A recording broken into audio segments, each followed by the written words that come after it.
다양한 분야에서 우리나라 ITS의 발전을 위해서 많은 기여와 노력을 아껴주신 여러분들께 감사의 말씀드립니다. 특히 바쁘신 일정과 금일 아침에 기상이 매우 안 좋았음에도 불구하고 멀리 제주도까지 참석해 주신 여러분들과 지금 유튜브와 줌을 통해서 온라인으로 이 개회식을 함께 해주고 계시는 회원님들께 신치현 학회장님을 대신해서 제가 감사의 말씀을 먼저 올리겠습니다.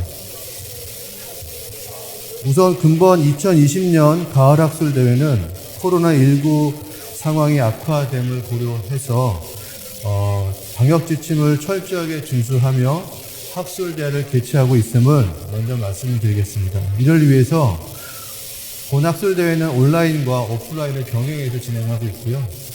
본 개회식은 50명 이내로 인원을 제한하고 섹션은 10명으로 저희들이 학교에서 제한을 하는 등 최대한 노력을 하고 있음을 같이 이해해 주시면 좋겠고요. 여러 가지 불편한 점이 있으시겠지만 양해 부탁드리겠습니다.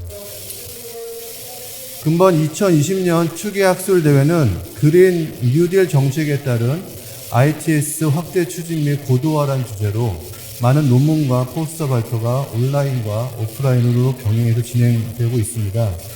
금번 학술대회를 통해서 ITS 관련 분야의 연구 성과를 나누는 뜻깊은 시간들이 되었으면 좋겠습니다. 지금부터 한국 ITS 학회 2020년 추계 학술대회의 개회식을 시작하겠습니다. 개회식 본 행사와 함께 특별 강연이 준비되어 있고 특별 강연이 끝난 직후에는 금일 경품 추첨과 학회 정기총회가 예정되어 있으니 끝까지 함께 해주시면 감사하겠습니다.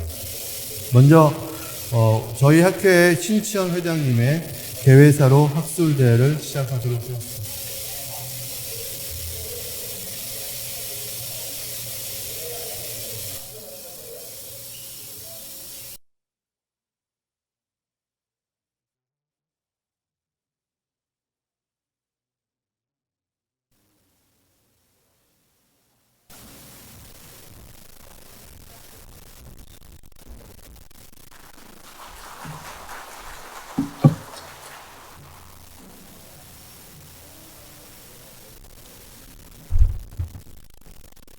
예, 제가 마스크를 벗고 인사드린 거는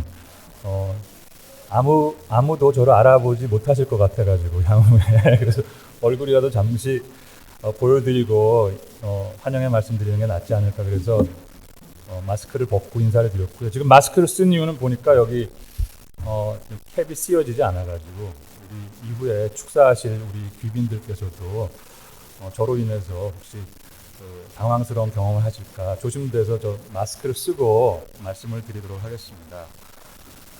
먼저 지금 3차 대유행의 시작이 아니냐라는 그런 우려와 걱정 속에서도 어렵게 이 행사 현장에 이렇게 어렵게 자리해 주신 내외 귀빈 여러분하고 우리 명예회장님들도 계신데 명예회장님들 그 밖에 지금 자리에 계신 학회 회원 여러분, 임원 여러분, 그 다음에 무엇보다도 온라인으로 지금 유튜브가 될 것 같은데요. 시청하고 계신 우리 학회 회원 여러분, 그리고 등록해 주신 모든 분께 감사의 말씀과 함께 환영의 말씀 올리도록 하겠습니다. 우리 청정 제주에서 이렇게 2020년 한국 ITS 추계 학술대회 행사를 이렇게 개최할 수 있는 것만으로도 나름 안도감이 있긴 있습니다. 하지만은 지금 상황을 보니까 저희 행사가 끝나고서도 한 일주일 이상 긴장의 끈을 놓지 못하는 그런 상황이 되지 않을까 약간의 염려 섞인 걱정을 하고 있습니다. 저희가 이제 제주도에서 행사를 좀 많이 하는 편인데요. 그 이유는 본래 여기를 제주시 요 컨벤션 센터를 춘계로 예약을 했었습니다. 춘계로 예약을 했었는데 이게 코로나가 터지고 난 다음부터 십수 차례 연기되고 행사 내용이 변경되고 하다 보니까 이게 추계로 고착돼 버린 그런 면이 있습니다. 그런 게 하나 이유가 될 것 같고요. 그 다음에 이제 제주가 또 특별하게 ITS하고 인연이 남다르지 않느냐 이런 이유도 있을 것 같습니다. 왜냐하면 지금 최근에 사업이 끝난 CITS 실증 사업 아마 2차도 있는 걸로 알고 있는데 그런 것도 있었고 약간 거슬러 올라가면은 텔레매틱스 시범 사업이 아마 옛날 정통부의 주도로 했던 것 같습니다. 그런 것도 있었고 조금 더 올라가면은 우리나라 최초로 모델 디플로이먼트 사업을 ITS에 관련해 가지고 3대 모델 도시를 선정했었는데 거기에 제주시가 선정이 됐었고 2000년대 초반입니다. 그리고 그 일에 설계라든가 현장을 만드는데 참여했던 우리 학회원들이 많습니다. 저를 포함해서. 그래서 그 남다른 인연이 그런 데서 남다른 인연을 찾을 수 있지 않겠나 이런 생각을 합니다. 예, 그래서 제주에서 우리가 행사를 자주 치르는 것 같고요. 지금 저희가 준비한 프로그램을 보시면 앞에 우리 이동민 학술위원장께서 잠시 말씀드렸습니다만은 특별 세션이 13개가 있는데 이미 특별 세션의 하나로 ITS 국가기본계획 2030 공청회가 있었고요.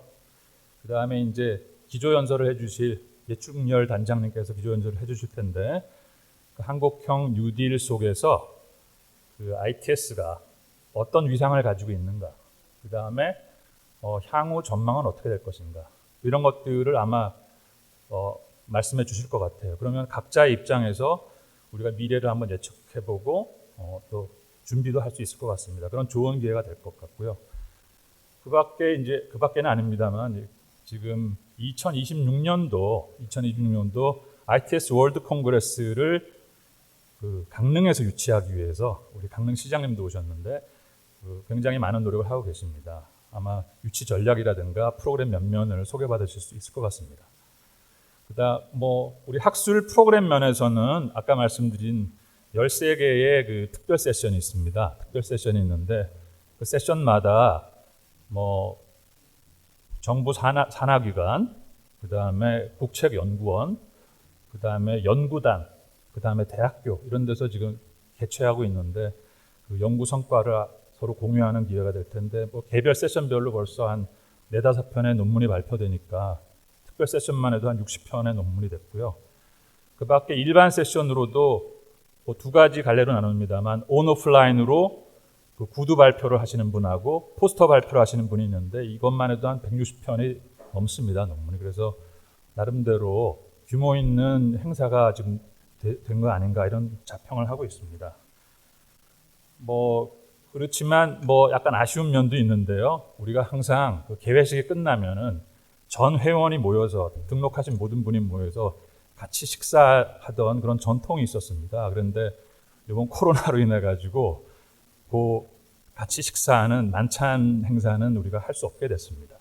그 대신에 저희가 이제 그런 식사할 수 있는 비용을 가지고 좋은 물건들도 좀 구입하고 해서 경품 추천하는 그런 기회를 만들었으니까 여기 계시는 분들 포함 지금 온라인으로 보고 계신 모든 분들 희망의 끈을 놓지 말아 주시기 바랍니다. 그 말씀드리겠습니다.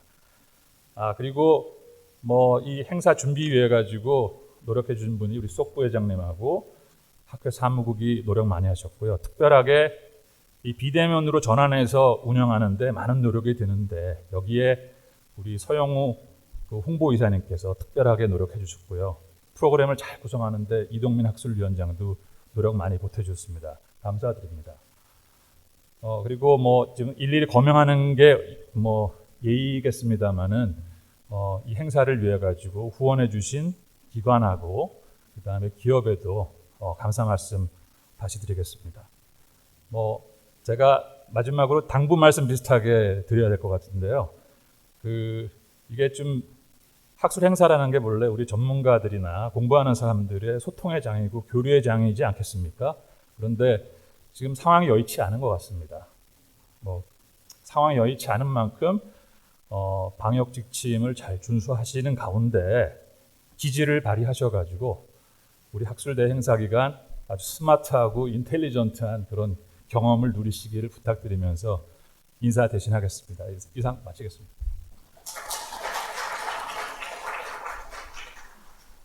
네, 신치영 회장님 개회사 감사드립니다.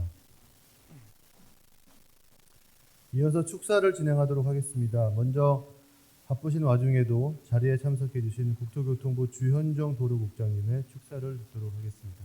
박수로 맞이해 주시면 감사하겠습니다.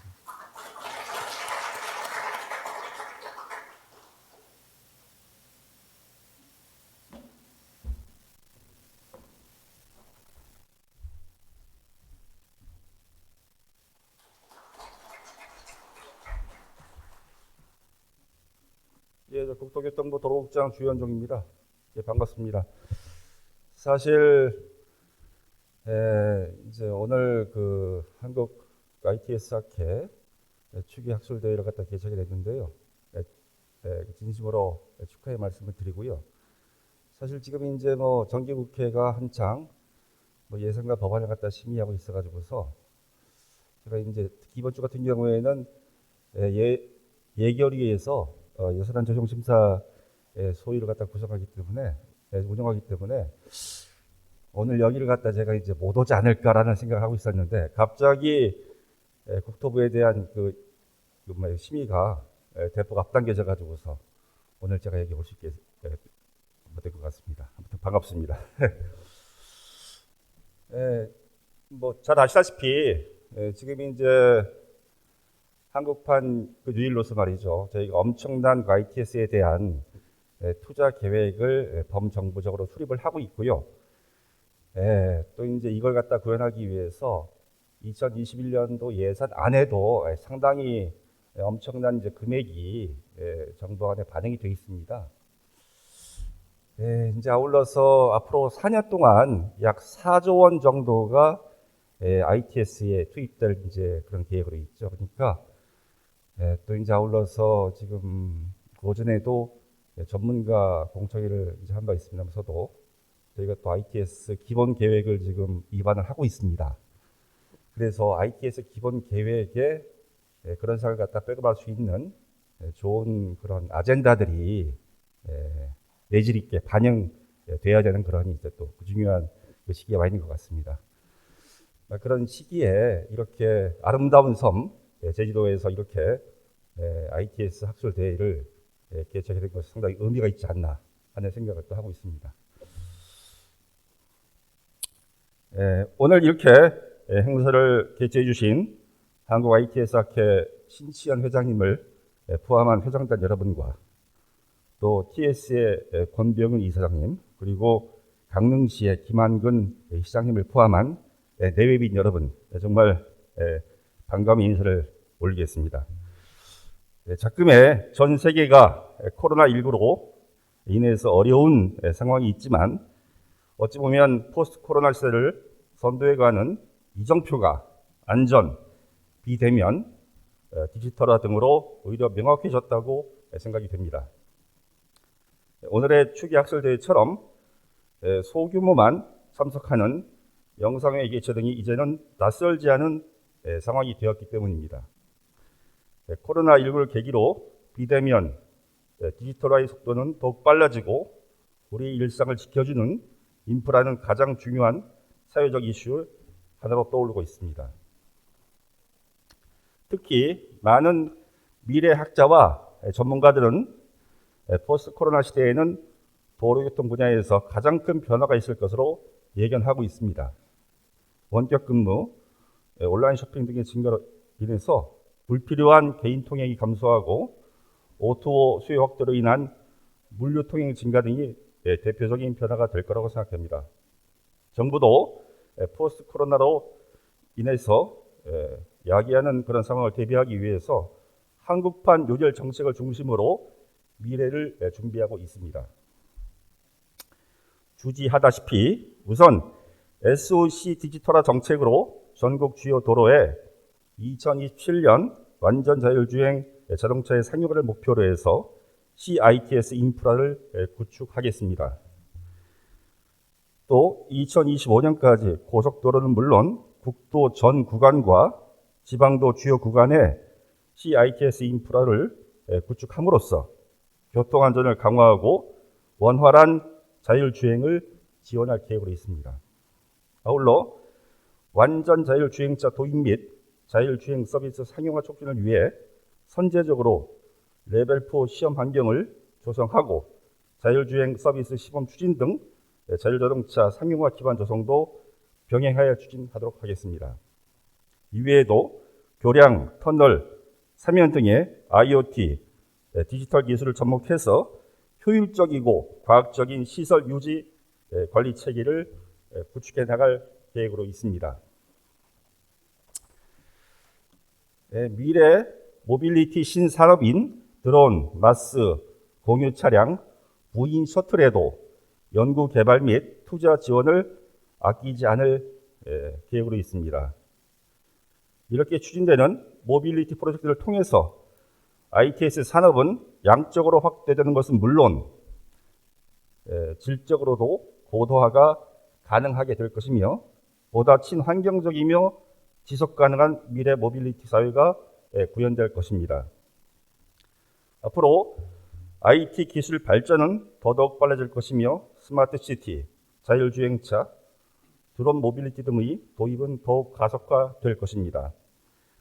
첨단 기술의 최전선에 계신 ITS 산학연 전문가분들께서 이런 사회적 변화에 발맞춰서 제2의 ITS 사업 분야에 앞장서 주시기를 부탁의 말씀 올리겠습니다. 그런 의미에서 이번 학술대회가 자율주행, 마스, 스마트 교통, 인프라, AI, 빅데이터 등 포스트 코로나 시대의 ITS 발전 방향 및 주요 트렌드를 공유하고 논의할 수 있는 장이 되기를 희망합니다. 100년 전 말이 다니던 길이 자동차가 다니는 도로로 바뀐 것보다 더욱 과감하고 혁신적인 도로교통 체계의 전환을 위해서 여러분이 아낌없는 협력과 적극적인 동참이 필요합니다. 우리 국토교통부도 도로교통과 ITS 혁신을 위해서 더욱 창의적으로 노력하겠다는 말씀을 올리겠습니다. 한국 ITS 성장과 여러분들의 건승을 진심으로 기원드리겠습니다. 감사합니다.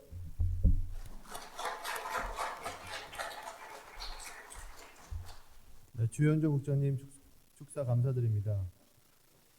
다음 축사를 부탁드릴 분은 항상 저희 학회를 아껴주시고 아낌없이 지원해 주시는 분이십니다. 한국교통안전공단 권병윤 이사장님 축사 부탁드리겠습니다. 박수로 맞이해 주시면 감사하겠습니다.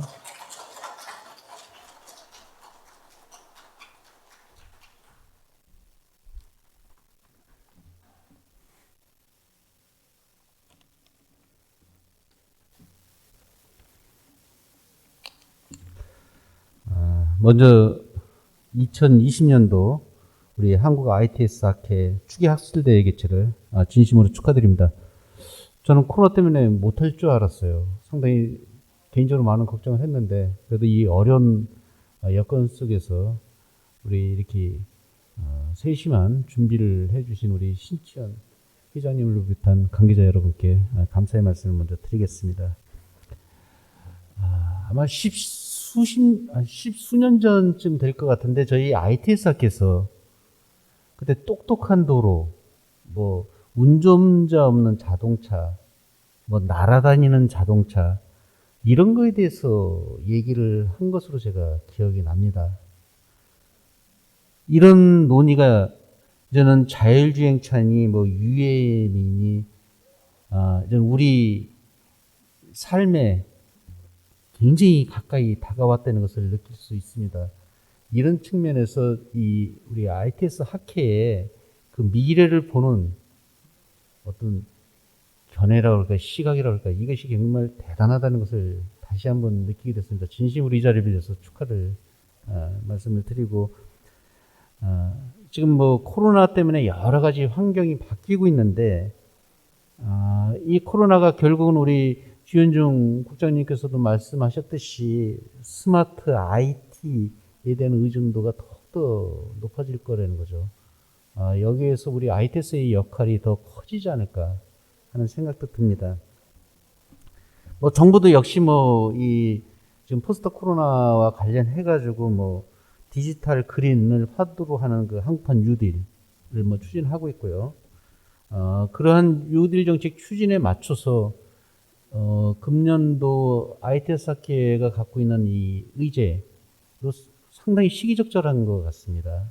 이런 점에 있어서도 굉장히 개인적으로 볼 때는 아주 주제를 잘 정했다.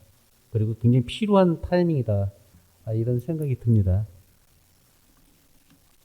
우리 저희 사회를 보시는 우리 학술 위원장님 역할이 굉장히 컸던 것 같아요.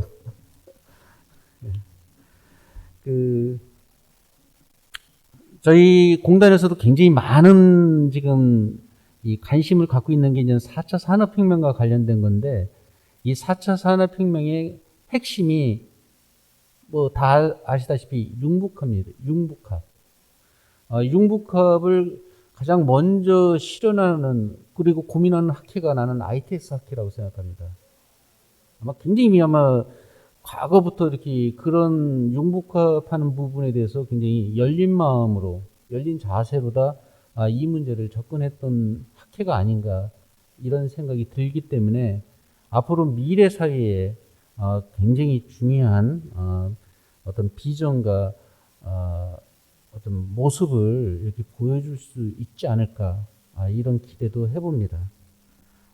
저희 공단에서도 이 4차 산업혁명과 관련돼서 자율주행차와 드론에 무척 관심을 갖고 저희 공단의 역량을 지금 집중하고 있습니다.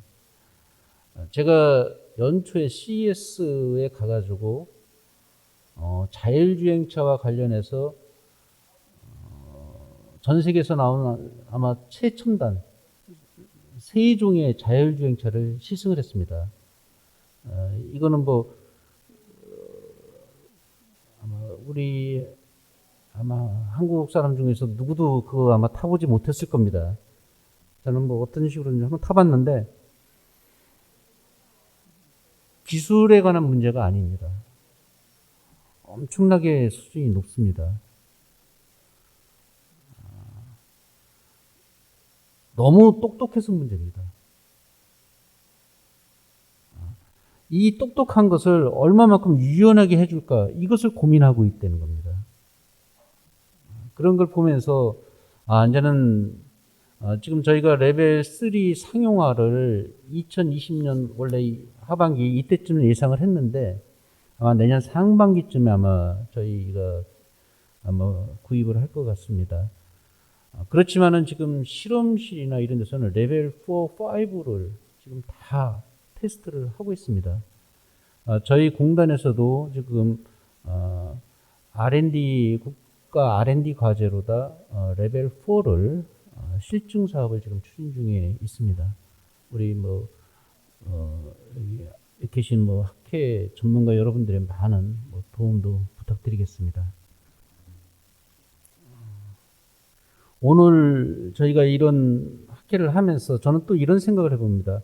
앞으로 10년 후에 저희가 이 학회를 하면서 오늘 학회에서 나왔던 그 좋은 주제들이 10년 후에 다시 또 평가를 받을 수 있는 그런 오늘 한 해의 그 학회가 또 되기도 기대해 봅니다. 아무쪼록 오늘 이런 행사를 준비해 주신 관계자 여러분께 다시 한번 감사의 말씀을 드리며 좋은 비전 그리고 미래의 모습, 미래 모빌리티의 어떤 모습을 좀 보여주시는 그런 학회가 되었으면 좋겠습니다. 감사합니다.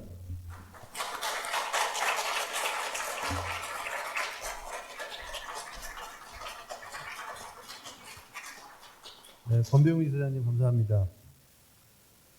마지막으로 2026년 ITS 세계대회 유치를 위해 노력해주고 계시는 강릉시 김한근 시장님 축사 부탁드립니다. 오늘 아주 어렵게 저희도 오신 걸로 알고 있는데 감사드립니다. 네, 인사 올리겠습니다. 강릉시장 김한근입니다. 아이고, 강원도에서 그 원주하고 양양에서 비행기가 안 따갖고 못 올 뻔했습니다. 급하게 그냥 김포로 와서 부랴부랴 이렇게 빈좌석을 이렇게 확보해서 어렵게 이렇게 왔습니다. 보고 보니까 참 잘 왔다는 생각이 듭니다. 저희들이 조금 있다가 한 5분 정도 우리 강릉시 ITS에 도전하는 결기를 보여드리는 영상을 잠깐 보실 것 같습니다. 그 영상을 이제 충분히 보시면 잘 담겨 있기 때문에 충분히 이해를 하실 것 같고요. 오늘은 학회에 또 우리 개회식이니만큼 우리 강릉 시민의 마음을 좀 전달을 올리도록 하겠습니다. 우리 국토부의 주현정 국장님과 또 ITS 신치현 회장님, 그리고 김창현 오늘 새로 최근에 취임하신 김창현 부회장님, 권병현 이사장님 비롯한 국책연구기관, 학계, 그리고 기업의 많은 분들께 이 자리 제주에서 뵙게 돼서 대단히 영광스럽고, 저희 강릉 시민들 대표해서 2026년 ITS 국내 후보 도시인 강릉 시민을 대표해서 진심으로 학회 개회를 축하드리고, 이 어려운 와중에 정말 이런 소중한 자리를 열어주신 우리 신치현 회장님 비롯한 학회 회원 모두에게 존경의 마음을 전해 올립니다. 우리 2002년부터 중견 학회로 ITS가 학회가 출범을 하고, 정말 우리 대한민국의 미래 성장 동력을 창출해 주시는데 정말 일익을 담당해 주시고 앞서 이끌어 나오신 데 대해서 존경의 마음을 올려드립니다. 오늘 특히 정부의 그린 뉴딜 정책에 맞춰서 이 ITS를 확대 추진하고 고도화를 하는 그런 주제로 이번 학술대가 열리게 돼서 저희 강릉시에도 굉장히 고무적이라고 생각을 합니다. 저희들은 지금 이제 올해 스마트 챌린지 국토부 사업의 예비 도시로 사실 이곳 제주하고 경합을 하고 있습니다, 지금. 그래서 미리 사실은 제주도를 어렵게 와서요. 제주도를 좀 우리 경쟁 도시인데 제가 이렇게 스파이 같이 와서 곳곳을 좀 한번 보려고 합니다. 한 이틀 동안. 제가 안 가고요. 내일도 안 가고 주말까지 해갖고 싹싹 돌아다니면서 지금 이제 관광도시로는 사실은 부산이 있는데 부산은 이제 광역시고요. 제주하고 우리 강릉이 스마트 챌린지에서도 또 이렇게 경쟁을 하고 있습니다. 제가 이제 우리 원희룡 지사님하고 대학 동기인데 친구기도 하고요. 그래서 이게 또 몰래 왔다는 거 혹시 알려주시면 안 됩니다. 제가 사실은 이거 우스갯소리로 말씀을 올린 거고요. 우리 98년에 서울에서 ITS 세계 총회를 했고 또 2010년에 우리 부산에서 했습니다. 우리 프랑스의 보르도를 제외하고는 올랜도는 좀 디즈니랜드니까 세계 최고의 테마파크니까 테마파크 도시니까 좀 다른 것 같고요. 강릉이 사실상의 중소도시에서 소규모 도시에서 열리는 ITS 세계 총회인 것으로 생각이 됩니다. 저희들이 이렇게 감히 무모한 도전에 나서게 된 강릉시가 이유가 있습니다. 이 전 세계 트렌드가 이제 코로나를 통해서 이제 여실히 증명이 됐는데요. 대규모 도시는 정말로 수많은 교통 문제부터 해서 환경 오염 문제, 많은 문제를 갖고 있습니다. 지방 도시는 또 소멸에 들어가고 있습니다. 그 동안에 대규모 도시로 이렇게 ITS가 문제 해결을 위해서 집중을 했다면 전 세계 인구의 70% 이상이 살고 있는 중소도시에도 수많은 학자분들과 국책연구기관들이 관심을 가져주시고 지속 가능하고 소멸하지 않는 중소도시를 만들어서 모델 도시를 만들어서 그것을 전 세계에도 좀 수출을 하고 정말 대한민국의 우리 과학기술력들을 한번 뽐낼 수 있고 또 자랑할 수 있는 그런 기회가 되지 않겠나 싶어서 사실은 정말 무모한 도전에 저희들이 나서서 국내 이 정말 굴지의 그 대규모 도시와 경쟁을 해서 강릉시가 사실 선택을 받았습니다. 저희들은 이제 동계올림픽을 잘 이렇게 개최를 성공적으로 시민의 봉사의 힘으로 개최를 했고요. 아마 세계 수많은 학자들이라든가 국책연구기관이 오게 되면 동계올림픽 이상의 뜨거운 환영과 정말 아주 우리 대한민국 국민들의 따뜻한 마음들을 그분들에게 심어줄 수 있을 것 같고요. 지금까지 역대 20몇 회의 ITS 총회 중에서 제가 심사평가를 받으면서 심사위원님들 중에 제가 그런 얘기를 평가를 받았습니다. 지금까지 개최한 총회 중에 가장 인상적이었던 데는 프랑스 보르도 대회였고 가장 느낌이 좀 안 좋았던 데는 미국의 디트로이트 대회였다. 그래서 우리 대한민국의 지금까지 대도시 위주로 열렸던 사실은 ITS 총회가 규모는 크고 또 어떤 뭐 대한민국의 국력의 위상은 잘 보여줄 수 있을지 모르지만 감동을 보여주는 데는 조금 이렇게 미진하지 않았냐. 그런 면에서 강릉이 좀 잘 준비를 해달라. 그런 이렇게 권면도 받았습니다. 오늘 특별히 여기 많은 국책 연구기관에 그간의 전문가들도 오셨고 학계에도 오셨고 기업에도 오셨습니다. 저희들 강릉을 저는 이제 뭐 이 문과를 출신이라서 이렇게 ITS에 대해서 세밀하게 잘 모릅니다. 브리핑할 때 제가 발표를 직접 제가 했는데요. 사실 솔직하게 말씀 올리면 한 20일 동안 모르는 과학기술 용어 달달달달 외워갖고 벼락치기 공부해갖고요. 딱 평가 끝나고 PT 끝나고 제가 나오면서 다 까져먹었어요. 반납하고 왔습니다. 그래서 잘 모릅니다. 솔직하게.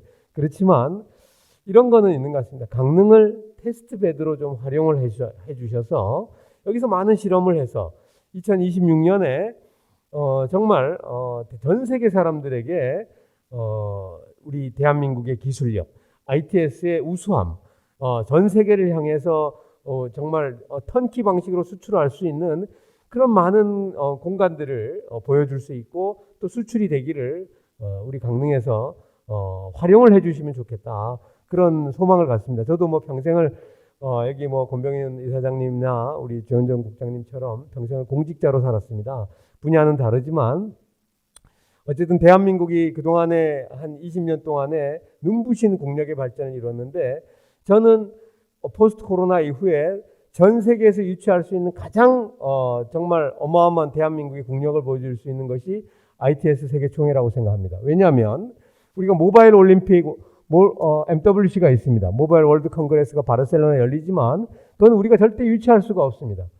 그것도 한번 꿈도 꿔봤어요. 그렇지만 우리가 삼성전자가 있고 중국에는 화웨이가 있고 애플이 있는 이상 이들을 보유하고 있는 어느 국가들에게는 그 MWC는 절대 밀어줄 수가 없으니까 중립적인 유럽에서 열릴 수밖에 없는데 ITS는 국가별로 돌아가니까 대륙별로 돌아가니까 정말로 이 ITS를 통해서 대한민국의 지금까지 한 20년 이상의 축적된 과학기술과 정말 눈부신 이 국력의 성장을 ITS를 통해서 유감없이 한번 발휘해서 정말 그동안에 우리가 반도체를 통해서 올렸던 그 대한민국의 업그레이드를 또 국력을 이제는 ITS를 통해서 전 세계에 우리 대한민국의 국격을 높이고 대한민국의 다음 100년의 먹거리를 한번 창출했으면 하는 그런 바람을 정말 간곡하게 여기 계신 대한민국 최고의 ITS 전문가 모든 분들께 간곡하게 호소도 드리고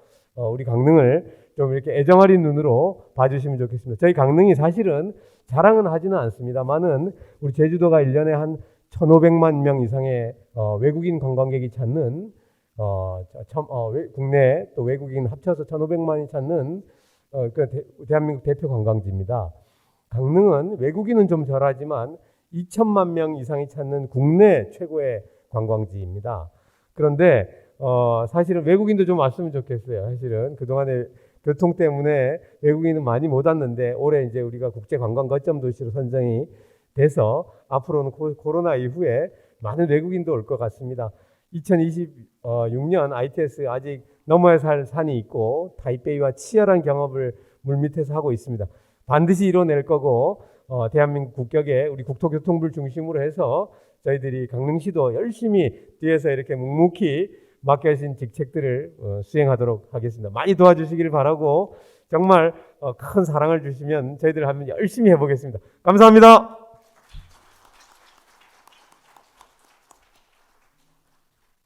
김한근 시장님 축사 감사드립니다. 시장님께서 방금 말씀하셨던 강릉시 ITS 세계대회 유치 관련 동영상 성취하기 전에 우리 학회 이상훈 수석부회장님께서 이 자리에 참석해 주신 또 한 분의 귀한 분을 잠시 한번 소개시켜 드리겠습니다.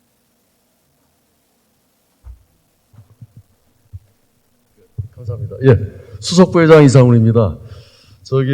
신남방 시대가 열렸죠. 그래서 제가 이제 어떻게 하다 보니까 아세안 관련해서 우리 ITS 분야하고 그리고 전파 분야 두 분야의 협력 사업을 작년부터 진행하고 있습니다. 그래서 아세안 여러 나라를 좀 방문할 일이 있었는데 작년에 캄보디아 갔다가 좀 귀인을 만났습니다. 우리 한국 분이신데 캄보디아의 우정통신부 차관을 하고 계신 분입니다. 그래서 거기에 현지 나가서 뭐 일하면서 외교부 지원도 많이 받았지만 외교부보다도 이 한국인 차관님께서 현지의 어떤 그런 그 우리가 모르는 시스템이라든가 노하우 같은 걸 많이 알아가지고 그런 그 협력 싸움 추진하는데 굉장히 그 큰 힘이 됐고요.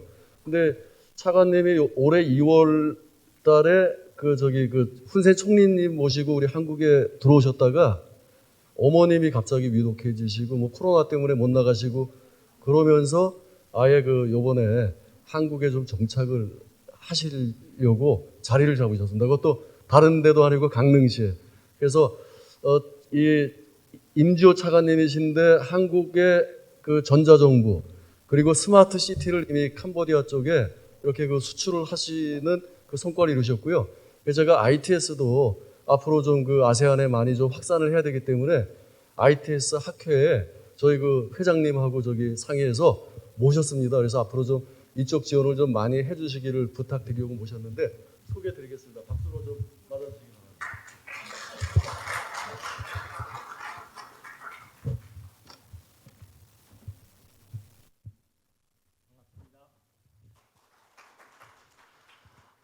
지금 소개받은 우정통신부 임지호 전 차관입니다. 7년 동안 아세안 캄보디아를 중심으로 아세안 국가들하고 일을 하면서 아세안이 원하는 게 무엇인가를 조금 깨달았습니다. 참고로 국토부하고는 LH공사하고는 스마트 시티 프놈펜과 시아누쿠빌을 경합을 하다가 시아누쿠빌로 했고요. 그다음 행안부하고는 요번에 캄보디아 전자정부를 행안부가 지금 하고 있고 현재 프놈펜의 행안부와 한국정보화진흥원 그리고 업체들이 지금 실사를 하고 있습니다. 특히 국토부가 아마 스마트 시티 ITS를 신남방 국가에 수출을 할 그런 어떤 계획이 계신다면 신남방 국가하고 일을 하는 게 쉽지는 않아요. 그런데 어떻게 저희가 했는가 하면 캄보디아 통신부에서 한국 행안부로 전자정부 메스트 로드맵을 만들기 위해서 50만 불을 캄보디아 정부가 한국 정부에 주게끔 만들었습니다.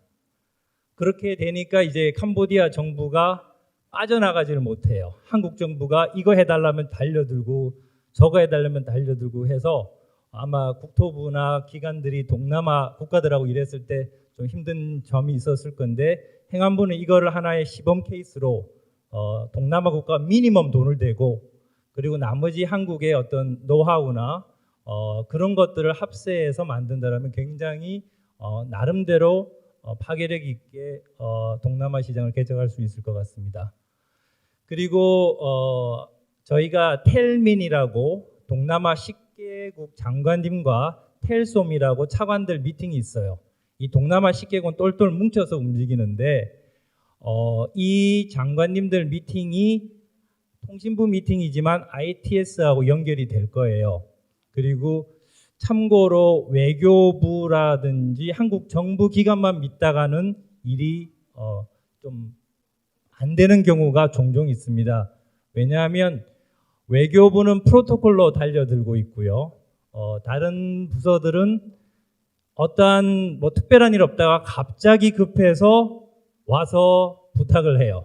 제가 여러 번 경험을 한 게 과기부에서 미얀마 장관님을 만나야 되는데 만나지지가 않는 거예요. KT도 그랬고.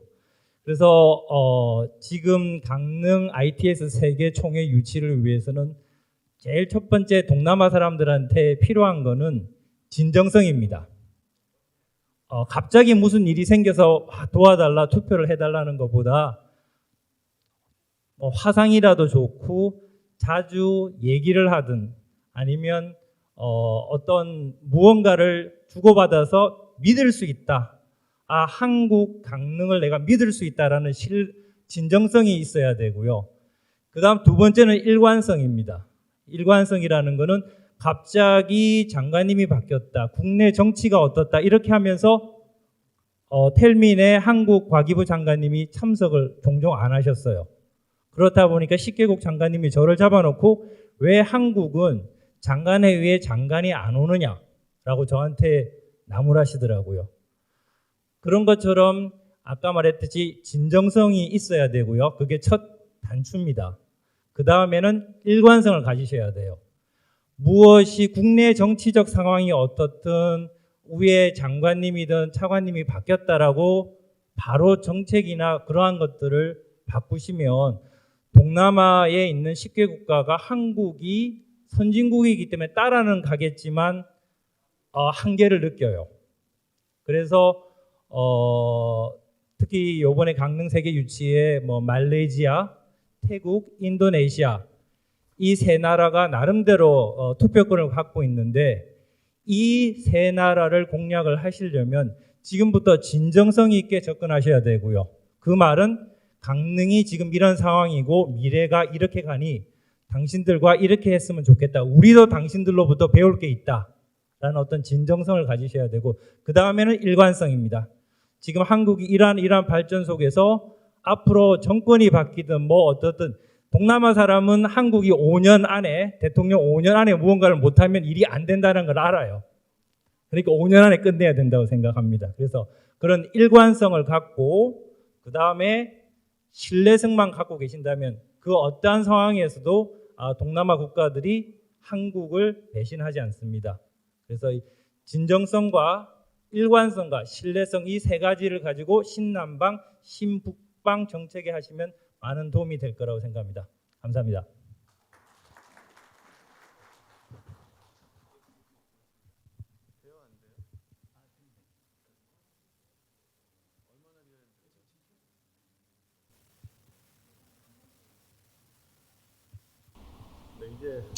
이제 되네요. 조금 기다려주시면 잠깐 다시 틀어주세요. 조명을 좀만 어둡게 해주시면 좋겠는데. 네, 여기 다른 분만 좀만 꺼주시면 좋겠습니다. 예, 진행이 매끄럽지 못해서 사과드리겠습니다. 죄송합니다.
방금 보신 영상은 저희 학회 홈페이지에 올려놓을 테니까요.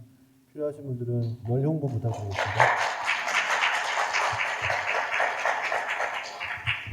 네, 저희 개회식 행사 조금 지체되고 있긴 한데요. 다음 행사는 일정은 특별 강연이 있겠습니다. 특별 강연은 한국교통연구원 전 부원장이셨던 예충렬 국정과제 지원단 당장님께서 그린 뉴딜 정책에 따른 교통 및 ITS 발전 방안에 대해 설명드리겠습니다.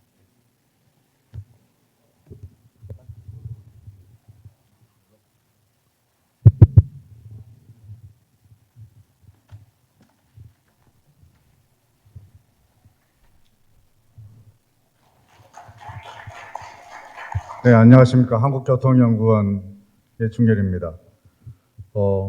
일단 먼저 신지현 회장님 이 중요한 학회에 저를 초청해 주셔서 감사드리고요. 오늘 제가 말씀드릴 내용은 제가 혼자 개인적으로 정리하고 이런 것이 아니라 올 초부터 저희 연구원에서 코로나 대응과 관련해서 코로나의 피해, 또 운송산업을 어떻게 영세한 운송산업 위기의 운송 물류 기업들을 어떻게 지원하느냐 하는 연구를 진행을 하고, 또 이제 교통 체계에서의 방역을 어떻게 할 것인가, 특히 대중교통에서의 방역 체계를 구축하는 그런 접근을 했었고요. 그러다가 정부에서 한국판 뉴딜이 발표되면서 그러면 교통 부분에서의 한국판 뉴딜을 우리가 어떻게 구체적으로 이행할 것인가 하는 이런 접근들을 했고, 그래서 그 과정에는 저희 연구원에 있는 많은 박사들이 함께 노력한 내용, 그리고 그 내용을 가지고 또 학계나 언론, 다른 이제 민간 전문가들과 토론을 통해서 정리를 한 내용입니다. 그래서 이건 제가 정리한 것이 아니고 그런 여러 사람의 노력을 제가 이제 대표해서 말씀드리는 이런 내용이 되겠습니다. 이게 그쪽인가요? 이건가? 이거 아닌가?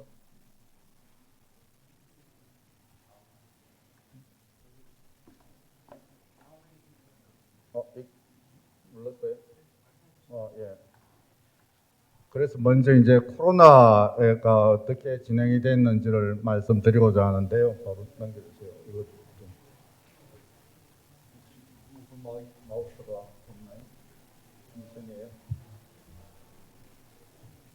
예. 이 앞에 내용이 상당히 길어서 간단하게만 말씀드리고 넘어가도록 하겠습니다.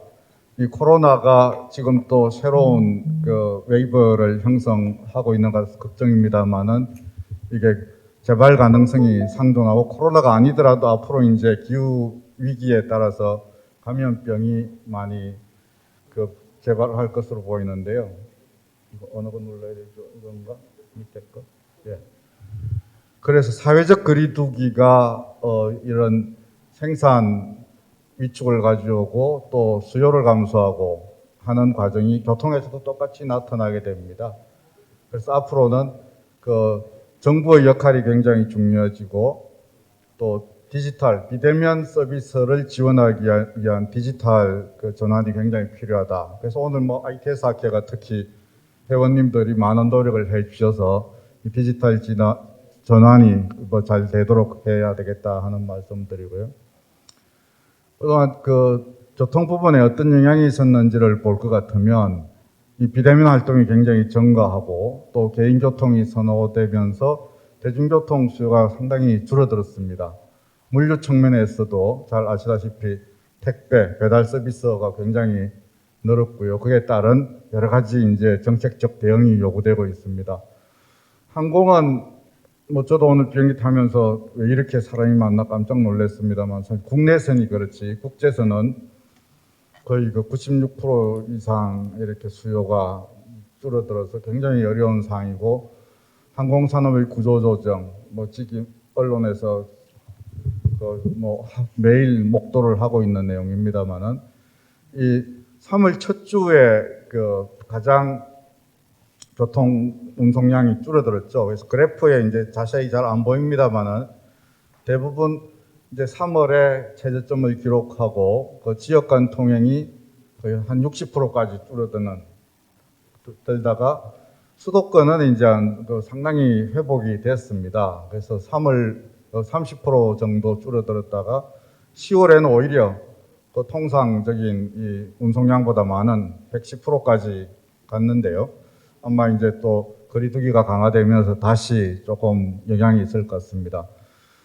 도시철도 시내버스도 아직 20, 30% 정도 수요가 통상보다 적고요. 택시는 30%까지 줄어들었는데 지금 완전히 회복이 됐습니다. 오히려 그 대중교통 수요가 전환이 되면서 오히려 택시 수요는 더 많이 늘어났다. 문제는 이제 고속시외버스 또 이제 지역 간 철도에서는 아직도 20, 30% 정도 노선별 차이가 있습니다만은 그 수송량이 적고 전세버스는 거의 괴멸 상태로 굉장히 어려운 상황입니다. 그리고 국제항공 마찬가지고요.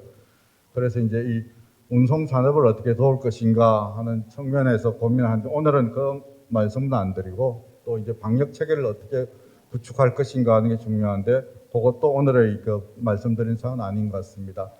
업종별로 운송량이 줄어들면서 매출액도 급감을 해서 운송사업들 굉장히 어려움이 있습니다. 고용자, 우리 교통물류 부분의 고용자들도 상당히 영향을 받아서 지금 버스에서 3,600명 정도, 그리고 시외버스, 전세버스 운전자도 상당히 많이 줄어드는 이런 상황이 있고요.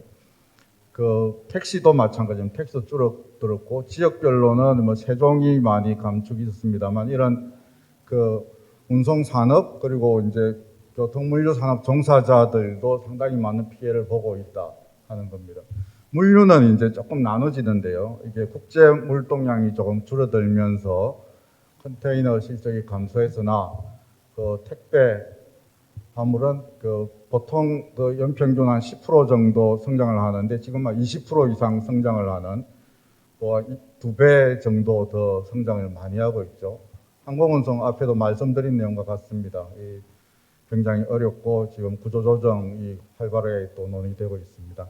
그래서 이런 어려운 위기 상황에서 정부에서 한국판 뉴딜에 대해서 얘기를 했고 대통령께서 말씀하셨다 한 것과 같이 이 한국판 뉴딜은 한번 정부에서 딱 완성된 계획을 발표한 것이 아니라 진행형으로 계속 발전해가는 딜이다 이렇게 해석을 할 수가 있고 그러면 이 교통 특히 ITS 분야에서의 뉴딜은 여기 모이신 학회 회원님들께서 같이 총회를 모아서 완성을 해 나가야 되는 것이 아닌가 이런 생각을 합니다. 그래서 이제 내용은 다 아시는 것처럼 디지털 뉴딜, 그린 뉴딜, 그리고 이제 사회 안전망 강화 이런 내용이 되겠습니다만은 앞으로 대한민국 100년을 설계하는 또 대한민국 대전환의 시작이기 때문에 이제 통상적인 정책적 의지를 시행하는 것이 아니라 더 획기적인 새 판을 짜는 계획이 돼야 되겠습니다. 화면이 잘 안 보이는데요. 여러 가지 다양한 영향에 따라서 우리가 비대면 산업을 육성하고 특히 물류 측면에 그렇습니다만은 또 SOC 디지털라이제이션 그리고 모빌리티 혁신 이런 기회이기 때문에 이걸 잘 살려야 되겠다. 특히 잘 논의가 안 되고 있는 부분인 것 같습니다만은 이 교통 부분에 필요한 다양한 새로운 에너지 이제 대통령께서 탄소 중립 2050년 넷제로 선언을 하고 우리 이제 교통 물류 부분에서의 감축 목표를 어떻게 달성할 것인가를 보려면 특히 교통 에너지 관리 체계에 대한 통합적인 접근이 필요합니다. 그래서 내연 자동차의 친환경 수단 전환 이런 내용들이 중요하고 특히 병력 강화, 교통 약자에 대한 보호 이런 것들이 같이 이제 결부돼서 논의가 돼야 되는데 결국은 지금 정부에서 얘기하는 디지털 뉴딜, 그린 뉴딜 그것도 필요하지만은 이 교통물류 측면에서의 모빌리티 뉴딜을 추진해야 된다 하는 말씀입니다. 지금 보시는 화면은 정부에서 밝힌 디지털 뉴딜과 그린 뉴딜의 주요 내용이 되겠습니다. 다 아시는 내용이고 앞에 권병윤 이사장님과 주현종 국장님이 요 세부 내용에 대해 추진되는 걸 앞에 다 말씀을 하셨는데 보시는 것처럼 그 인프라 디지털 안에 CITS 구축, 그리고 이제 디지털 공간의 디지털 혁신의 스마트 시티에 대한 얘기, 그리고 스마트 물류체계 구축, 그린 뉴딜이라는 범주 안에 전기차, 수소차의 그 차량 보급과 충전 소유 설치, 그리고 노후 화물차의 교체, 이런 내용들이 들어 있습니다. 그래서 뭐 CITS의 내용에 대해서는 제가 설명을 드리지 않고 다른 자료를 좀 인용을 했습니다. CITS가 앞으로 이제 그 자율주행을 하기 위한 필수 인프라로서 앞으로의 그 도로의 패러다임이 도로 네트워크가 아니라 디지털 커넥티비티로 이제 바뀌어야 하는 내용이고요. 또 중요한 내용이 이런 그 디지털 인프라를 이용해서 자율차가 뭐 이제 운행이 돼야 되는데, 앞에 그 말씀하신 것처럼 27년까지 레벨 4의 그 상용화를 위해서 그 5개 분야로 각 정부 부처에서 다양한 이런 노력들을 하고 있는 내용입니다. 스마트 시티에 대해서도, 스마트 시티는 뭐 세계적으로도 어떤 게 스마트 시티다 하고 딱 정해진 것 없습니다. 그래서 이제 국가별로, 도시별로 다양한 접근을 하고 있는데, 우리나라에서는 이제 세종과 부산 쪽에서 그 스마트 시티, 특히 그 교통 측면 모빌리티 시나리오를 제시하고 있습니다만은, 오늘 여기 회원님들 중에서도 이제 스마트 시티 프로젝트 맡아서 하시겠지만은 그런 내용들이 이제 만들어져 가는 과정이다, 이렇게 볼 수가 있고요. 추진 현황, 앞에서 그 국장님 말씀하셨듯이 2025년까지 고속도로의 100% CITS 구축을 하겠다. 그리고 또 2025년까지 4차로 이상 지방도에까지 그 디지털 트윈 도로 정밀 지도를 구축하고 스마트 시티 구축도 하겠다 하는 내용이 있고요. 그 외 철도나 공항에 대한 얘기도 있습니다. 저희가 이제 전문가들이 여러 가지 이제 논의를 통해서 정리한 것입니다만은, 그 도로 네트워크 디지털 커넥티비로 가야 되는데, 지금 진행되는 부분들 CITS나 스마트 시티 또 디지털 트윈과 같은 다양한 노력들이 이렇게 통합해서 이렇게 움직이기보다는 좀 개별 과제로 이렇게 나눠져서 진행되고 있어서, 특히 CITS 사업이 이제 고속국도에 조금 집중돼서 진행이 되고 있어서 자율주행과 좀 동시에 추진을 할 필요가 있다 하는 지적들을 하고 있고요. 스마트 시티에 대해서도 통합 플랫폼을 구축해야 된다든지, 이 솔루션을 확산해야 되는 노력, 이런 게 있어서 기존에도 이런 이제 관련된 사업이 많이 있습니다만, 기존 사업과의 관계 설정, 그리고 이제 우리 교통 전문가가 아닌 사람들이 걱정하는 바는 결국 경제성에 막혀서 경제성 허들을 넘어가기가 어렵지 않겠느냐. 그럼 이제 그거를 뭐 어떤 방법으로 해서 경제성을 초월한 정책적 의지가 구현이 돼야 되겠다. 뭐 이런 걸 얘기하고 있습니다. 제가 기재부의 재정사평가위원회에서도 이제 이런 논의를 하고 있습니다만은, 이 경제성 문제를 어떻게 볼 것인지에 대해서는 좀 우리 회원님들과 같이 의지를 조금 더 모아서 이 대안을 제시를 해야 되지 않나 하고 생각을 하고 있습니다. 그래서 SOC 디지털화와 관련해서 우리가 또 접근해야 될 얘기는, 이 물리적인 인프라, 또 디지털 인프라, 논리적 인프라, 이래 나눠서 볼 수 있는데, 이 도로 기하 구조라든지 또는 디지털 정보화, 또 이제 교통 최적화 같은 이런 것들이 한꺼번에 통합돼서 접근해야 된다 하는 얘기고요. 이 도로 디지털라이제이션 하기 위해서는 우리 문영준 박사가 뭐 얘기한 겁니다만, 약 6조 원 정도의 예산이 필요하다. 그래서 고속도로, 국도, 또 국가관리도로에 대해서, 그래서 교통특별회계 도로 개정에서 25년까지 매년 1조 원 정도의 예산을 확보하자. 그런데 기존에 이제 그 징계 방법으로는 또 곤란해지기 때문에 주행거리 기반의 그 징체를 통해서 예산을 조달하자 하는 말씀을 드리고, 또 이런 것들 전부 다 포괄적으로 담기 위해서는 디지털 도로 정책 기본법을 만들자 하는 제안을 하고 있습니다. 자율주행과 그린 모빌리티 내용에 대해서도 앞에서 말씀드린 이런 그 국가 핵심 기술 프로젝트로 진행이 되고 27년까지 레벨 4 상용화가 됩니다만은, 문제는 이제 자율주행차의 안전성에 대한 쟁점들은 계속 있는 것 같습니다. 그래서 성능 검증도 이제 인정 체계를 구축해야 되겠다. 도로 이용자와의 소통, 또 도로와 자동차의 연계, 통신 문제, 이런 것들이 안전성 인정 체계가 아직 구축되지 않아서 이런 것들을 이제 해야 되겠는데, 먼저 성능 검증 인정 체계를 빨리 구축하자. 그다음에 이제 리빙랩을 통해서 종합 사업의 그 실정을 하자 하는 얘기라고, 컨트롤 타워가 물론 이제 국토부에서 잘 하시겠습니다만은 다른 부처들과의 그 같이 협업해야 되는 부분에서 좀 더 강력한 컨트롤 타워가 필요하지 않느냐는 지적을 합니다. 그린 모빌리티는 이제 2050년까지 탄소 중립 사회로 가기 위해서 그 전에 이제 나온 내용들입니다만은, 그 우리 수송 부분의 감축 목표가 3천만 톤 정도로 이렇게 정해져 있습니다. 그래서 이제 그 30년까지 전기차 300만 대, 수소차 64만 대, 하이브리드 400만 대 목표로 하고 있고, 노경유차, 조기 폐차 이런 내용도 진행하고 있습니다만은, 그 친환경 차량의 등록 대수 보급률이 상당히 좀 목표에 비해서 더딘 것이 아니냐. 그런 배경에는 그 현재의 전기차가 아직은 그 주행거리가 좀 짧다. 그리고 부족한 충전 인프라.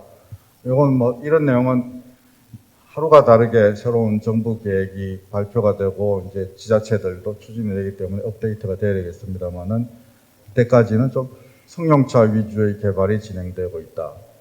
그리고 인센티브를 통한 보조금 같은 이런 물량 위주의 공급 정책이라는 한계, 이런 것들이 지적이 되고 있고요. 화물차 전환은 그 신차, 새로운 차, 그 오래된 그 화물차를 신차로 대체하는 이런 정책들은 계속 나오고 있습니다만은, 비교적 연식이 짧은 노후화되지 않은 화물차들도 상당히 이제 배출량이 앞으로 계속 늘어날 거기 때문에 이런 부분도 좀 과감한 접근을 해야 되겠다는 지적을 하고 있고요. 그래서 2025년까지 국토부에서 대중교통 친환경화를 완료해 주시면 좋겠다.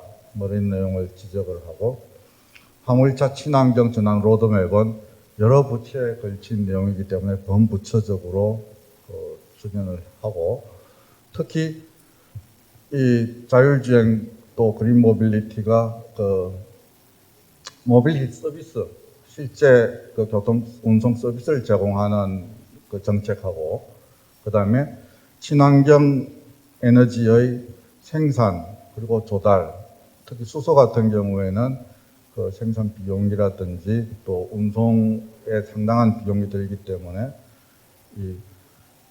이런 정책들이 에너지 정책하고 같이 융합돼서 수립돼야 한다 하는 얘기를 하고 있습니다. 스마트 시티에 대해서도 이런 이제 그 2020년까지 보급을 통합 플랫폼 구축하고 스마트 시티 확산을 이제 공모하고 지자체 선정하고 이런 사업들이 계속 진행이 되고 있고요. 근데 이 스마트 시티의 추진 계획이 뉴딜 차원에서의 실행 방안은 좀 미흡한 것이 아니냐. 그래서 이제 모빌리티에 대한 교통 부분에 대한 모빌리티 계획이 좀 부족하기 때문에 이런 부분을 보완을 하고 모든 SOC를 아우르는 스마트 시티로 이제 확장을 해야 되겠다 하는 지적들을 연구진들이 이제 했습니다. 그래서 이제 정책 제안으로서는 스마트 시티 뉴딜 추진 계획과 실행 방안을 수립하고 연구개발 시범 사업을 해서 이제 마스라든지 이모빌리티 또는 또 그 아파트에서의 로봇 배송을 포함해서 이런 것들을 하자는 제안들을 하고 있습니다. 결국은 앞에 말씀드린 모든 것들이 그 리빙랩으로 구현이 돼서 그 홍보도 하면서 어떤 실정 사업을 하는 이런 노력들을 해야 되지 않겠냐 하는 제안을 하고 있습니다.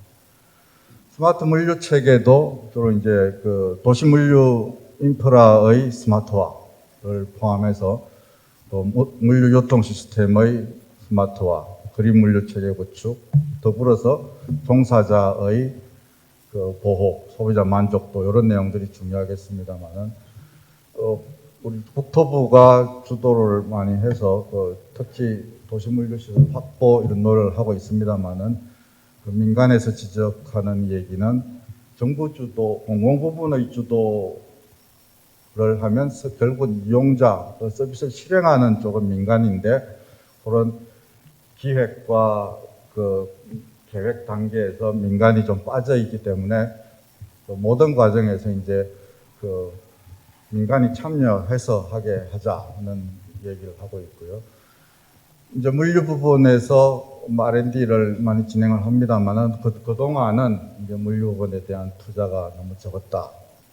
그리고 이제 콜드체인 물류, 특히 이제 백신 운송과 관련해서는 이제 그 상당한 냉동이 필요한데 그 신선식품이나 이런 측면에서 콜드체인은 많은 에너지를 소모하기 때문에 이런 부분에서도 물류 에너지 관리 이런 데 대한 기준을 개선을 많이 해야 되고 특히 물류 시설 내에서의 환경, 근로 여건 개선을 해야 되겠다. 그래서 전 과정에 민간 참여를 꼭 해서 진행을 하자는 얘기하고 생활 물류 시설 또 뭐 의무화라든지 그 공동 처리 공간 확보 이런 노력도 필요하고 특히 취약 지역 도서벽지라든지 또는 이제 취약 계층에 대한 서비스 개선과 종사자 근로환경 관리를 해야 되겠다 하는 지적을 하고 있습니다. 그래서 시간이 별로 없는 것 같아서 제가 너무 빨리 말씀을 드렸는데요. 결론적으로 이제 말씀을 드리면 앞으로는 코로나와 함께하는 시대로 우리가 이해를 해야 되기 때문에 교통 부분에서의 방역 역량을 크게 높여야 된다. 그런 측면에서는 특히 대중교통, 공항관리 체계에서의 방역을 잘 해야 되는데 운행 시간이라든지 배차 간격 조정 또는 탄력 요금 등 다양한 방법으로 그 수요 관리를 하고 혼잡 정보를 제공하거나 지하철 아일랜드식 이성광장에서는 열차 교행하게 한다든지 이런 여러 가지 노력을 해야 되겠다는 거 말씀드리고요. 특히 이제 비대면 그 활동을 지원하기 위한 선제적인 이런 걸 해야 되겠다. 그래서 화상회의, 재택근무가 오늘 보편화될 것이고 그래서 온라인 쇼핑 배달 지원하는 교통물류 체계 구축을 해야 됩니다. 취약 지역, 취약계층 모빌리티와 물류 서비스 지원을 하기 위한 여러 가지들 제안을 하고 있습니다. 그래서 앞에 말씀드린 것처럼 이제 한국판 뉴딜에서 ITS 교통 분야가 스마트, 그린 이렇게 몇 가지로 이렇게 나눠져 있는데 저희가 생각하는 것은 어떤 그렇게 범주를 나눌 수도 있지만은 모빌리티라는 관점에서 이걸 통합해서 봐야 되지 않느냐 이런 노력은 우리 ITS나 교통에서만 할 것이 아니라 교육이면 교육, 의료 같은 데서 이제 그 주제에 맞는 그 뉴딜 계획을 종합하는 노력들을 해서 이 한국판 뉴딜을 완성해야 된다. 그래서 여기서 오늘 제가 말씀드린 것은 다 그 모빌리티 뉴딜이 뭐다 이렇게 하는 것이 아니라 우리가 그 뉴딜의 성격이 어울리는 새 판짜기 혁신을 하기 위해서는 교통 인프라, 차량, 서비스, 또 에너지 전체를 아우르는 시스템을 구축을 해야 되겠다. 그리고 이런 대전환을 위해서는 목표와 단계별 실천 전략을 그 모빌리티 뉴딜의 전환 그리고 탄소 배출, 미세먼지 배출량 감축 목표와 결부를 해서 단계적인 실천 계획을 해야 되는데 경제성을 초월한 이 정책 의지가 필요하다 하는 말씀드리고 이 모든 과정을 조율할 컨트롤 타워 그리고 이제 민간의 참여가 필수적이다. 그래서 이제 오늘 말씀 제가 간단히 드리고 그 프로그램을 보니까 제가 말씀드리는 모든 그 중요한 강론들이 내일 하는 세션에 굉장히 많이 있는 것 같습니다. 그래서 의지를 모아서 또 저희들이 또 파악을 해가지고 이 모빌리티 뉴딜 계획을 완성하도록 노력하겠습니다. 감사합니다. 네, 예충열 단장님 감사합니다. 이상으로 공식적인 개회식 행사는 마치고 경품 행사를 진행하도록 하겠습니다.